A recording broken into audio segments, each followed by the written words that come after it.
Hey, it's Sri here, and in today's video I'm going to talk you through how to get him to fall in love with you if you're going through a separation. Before we dive in, I know that going through a separation and having to deal with your husband who's not giving you the love and the attention that you're really craving can be a really painful thing.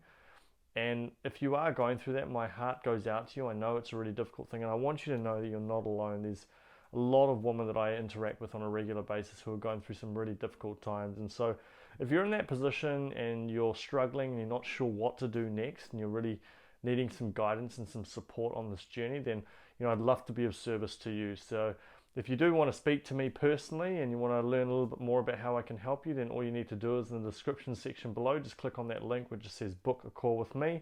Just click on that link, choose a time that works for you, and then I'll contact you at the scheduled time just so I can learn a little bit more about what you're going through at the moment and where you want to get to, and how we can bridge that gap a little bit as well. Now make sure you hit that subscribe button below and click on that bell notification as well, so every week you get access to my latest videos teaching you how to navigate your way through a separation, how to overcome infidelity, and really learn lots about male psychology as well, so you can maximize your chances of being able to save your marriage. Now, if your husband has said that he's not in love with you anymore, I know that that's a really, really crushing pain, and you've spent a long time with this man, and for him to suddenly say that he's not in love with you just brings up these huge wounds of rejection and abandonment. And not only that, but on a daily basis, you're probably finding that your emotions are fluctuating a lot. And there are moments where you feel okay and you feel like you've got the strength and the courage to be able to move forward, and then other days you're not sure what to do. But one of the questions that I hear a lot is, how can I get my husband to fall back in love with me again? Because you love him, you want to be with him. It's not like you've made the choice to leave. He's the one that's wanted to leave. And so you're obviously in that moment in a survival place, and you're wanting to work out how you can go about getting him to come back. So what I'm going to do today is I'm going to talk you through a few points and how you can go about maximizing your chances of getting him to commit to you again and really fall in love with you again. But I want to talk you through a few points that are not necessarily mainstream, but things that I really believe help to maximize your chances of saving your marriage and really getting him to fall in love with you again. Now, the first step that you need to take is to make sure you accept what is happening right now.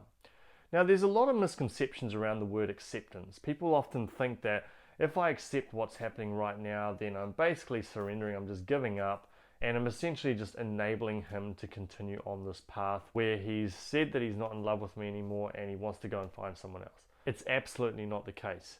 You see, acceptance is what I call a powerful non-resistance. You see, this moment that we're in right now is a summation of all the experiences that we've had over the years, all the decisions that we've made.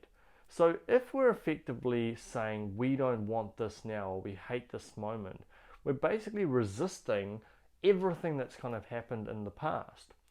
So what we need to be doing here is not that we enjoy what's happening here. I'm not suggesting that you're like, oh yeah, wow, this is wonderful, my husband doesn't love me and I'm just going to accept it and it's all beautiful. Absolutely not.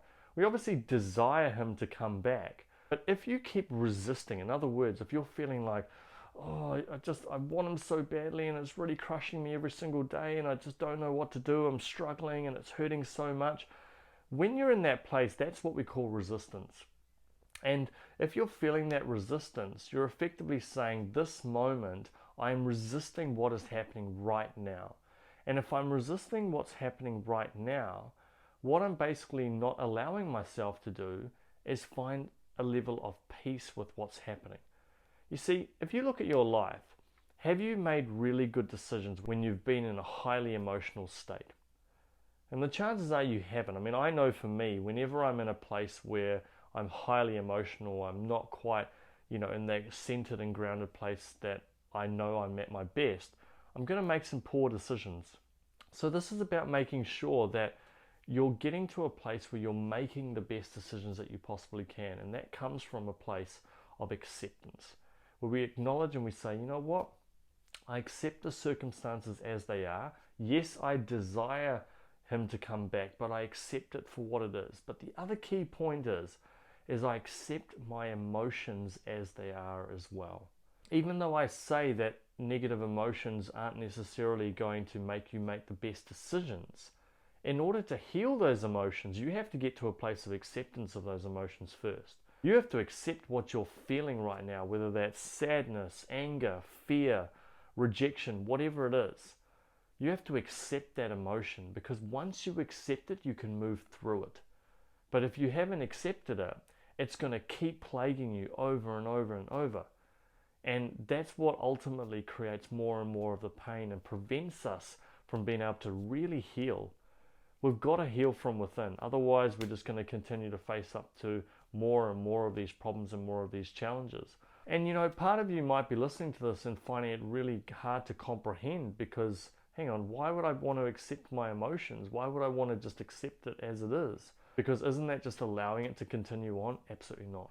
When we accept our emotions as they are, then we no longer resist it. And once we stop resisting it, we stop fueling the fire.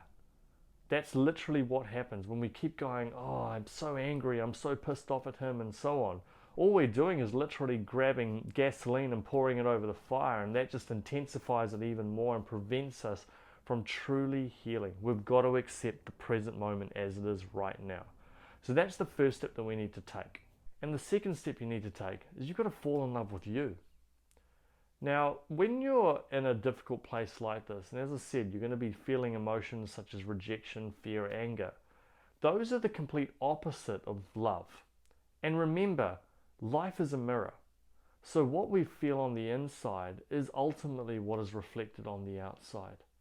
When we develop true self-love, when we find healing on the inside, in other words, we've got to step one, which is acceptance, and then we slowly transition into genuine love for ourselves. Once you find that love for you, what will happen is your life will then become a mirror of that love. You'll notice things start to flow in your direction, and you'll notice that your husband will start to look at you and think, what's going on here? Like, she's starting to shift up a little bit. She's starting to change. What's happening here? And you're not doing this to try and get him back. You're doing this for you. Because when you develop that love for you, then guess what? You're in a beautiful state. When you're in a beautiful state, you end up enjoying life. You end up embracing life. You end up making beautiful decisions. You end up just feeling in such a wonderful place emotionally. And when you're in that place, what happens is, as I said, people start to pick up on that. Now, I'm not suggesting in any way that before, you were this negative Nancy and things weren't going well and you're always dragging your husband down, and so he decided to walk away and now suddenly you have to change and then he's the one that comes back to you. Not at all. What we're saying is are there some areas that you could have improved on in the past? Can you heal from those? And then as you move forward, by growing that love for you in yourself, you become a magnet also for your husband. He's going to pick up on those things. But the beauty of it is that at that moment, you then decide if that's something that you truly want. It's not something that he holds the power and holds the key to. It's something that you hold the key to. Now, I know that people find it a little bit frustrating hearing about, why do I always have to heal? Why do I always have to do the work? There's a famous quote that says, be the change you wish to see in the world. If we're constantly bringing down others, or we're getting frustrated that we have to do the work, what we're doing is we're connecting in with our lower self. Okay, we have our lower self and we have our higher self. The lower self lives in fear, in apathy, in grief, in shame, in blame, in anger. Our higher self operates from love, acceptance, peace, compassion, courage, and all those beautiful emotions. If we're connected in with the lower part of ourselves, we are going to continue to live in that crappy state all the time. If we're in that higher state, we're going to literally be a magnet for transformation. And the thing is our circumstances don't dictate which of ourselves we connect in. Which part of ourselves we connect in is dictated by ourselves and the choices that we make when it comes to our emotions and the thoughts that we think and the actions that we take. Now, we know this, and I've talked about this numerous times in previous videos about a guy called Viktor Frankl, who was a survivor in Auschwitz in the concentration camps during the Nazi regime. Now, here's a man who was able to forgive the prison guards, who was able to find meaning in literally the worst atrocities in the history of human civilization. How is that possible? Because one of the great freedoms that we all have is choice. And the choice by which the thoughts that we think and the emotions that we feel. If we are in reaction to what's going on externally, we step into a more of a victim consciousness. And that's what I want to prevent for you. I know that word victim is, can be quite triggering for a lot of people, and my intention is not to trigger you in any way. My intention is to try and free you from the pain. And if you can raise yourself to these higher levels, your life will be so much more enjoyable. Now, if I asked you the question, do you want to be happy or do you want to be angry or pissed off or sad? I guarantee you'll tell me that you'll want to be happy. But here's the thing. I can tell you right now that you have a choice to be happy. But the majority of us will look at our circumstances and get angry towards them and live in it and feel justified in that anger. And the ego inside of us wants to keep us locked in that pain. Why? Because the ego thinks that it's going to derive some benefit by holding on to those emotions. But here's the thing. What benefits are there if we hold on to that anger or that sadness or whatever? The benefit that we gain out of basically feeling the anger and the resentment and sadness and so on is that it thinks it's protecting ourselves. Literally like as if we were in the jungle and we were facing up to a lion. Immediately, our body will react, our mind will react as if we've got to either fight, flight, or freeze. And that's the body's mechanisms for trying to protect you. In these moments when you're dealing with a husband who has cheated on you or whatever, your brain goes to the same place. The issue is, though, we're not dealing with an animal in a jungle. We're dealing with a human being. And the truth is that we make our best decisions and we take the best action when we're coming from a place of love. And I know this might trigger some of you, but please know that love is the answer to it all. The way we create shifts, the way we transform our lives, the way we start to draw the things that we want to draw in is by developing that love. And I can tell you now that every single one of my clients that has been able to create the shifts that they wanted to in their marriage and get their husband to come back all came when they did the work themselves first, they healed themselves, and then it opened the doorway for things to start shifting. Now, did that mean that that person just gets away scot-free for those things? No. It means the right boundaries and everything are set. It means the right foundations are set with that relationship. But that was the starting point for it all, and you've got to understand that. Now, I know some of these concepts can be a little bit challenging to implement, and so if you are feeling like you're not sure what to do and what steps to take, then I'd love to be of service to you through my program, The Authentic Relationship System, which is an amazing program that helps women to be able to create the shifts within themselves. You can learn more about male psychology and really get to the core of why it is that he does what he does. And then also be able to learn the fundamentals and the foundations for a high quality marriage and be able to take it to a different level as well. So if you are interested, if it feels right for you, then all you need to do is in the description section below, just click on that link which says book a call with me. Click on that link, choose a time that works for you, and then I'll contact you at the scheduled time. I really look forward to being of service to you. If you're not quite ready to speak to me yet, that's totally okay. Then what I'd recommend you do is in the description section again, there's a link to register for my free masterclass training.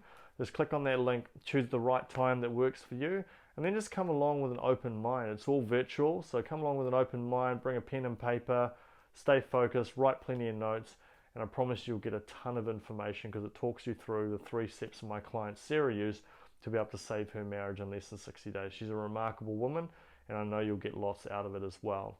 And make sure you stick around to the very end, and I'll give you a free gift that I know you'll really enjoy. Thank you so much for watching this video. If you've liked it, make sure you hit the like button below. If you want to get more videos like this, hit the subscribe button. And do let me know what your biggest takeaway is from this video as well. I always love hearing the comments. So make sure you write your comments or questions below and I'll respond to every single one of you. And if you want to know whether you should apply the no contact rule during a separation, click this video above. And if you want to learn how to fix your husband in a marriage, just click this video above. Thank you so much, and I'll talk to you in the next video.